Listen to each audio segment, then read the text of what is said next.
Finding your Tesla completely dead means the doors will not open and the screens stay entirely black. You cannot even access the front trunk to reach the standard 12-volt battery using the normal interior release methods.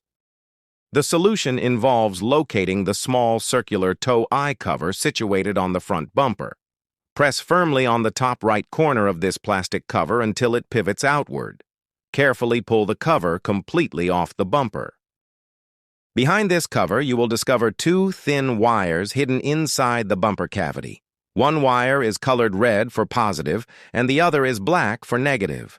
Pull these two wires out carefully to expose their metal terminals. You need a portable jump box or a standard 12-volt battery for the next crucial step. Connect the red positive cable from your power source directly to the red wire pulled from the Tesla front bumper. Next, connect the black negative cable to the black wire.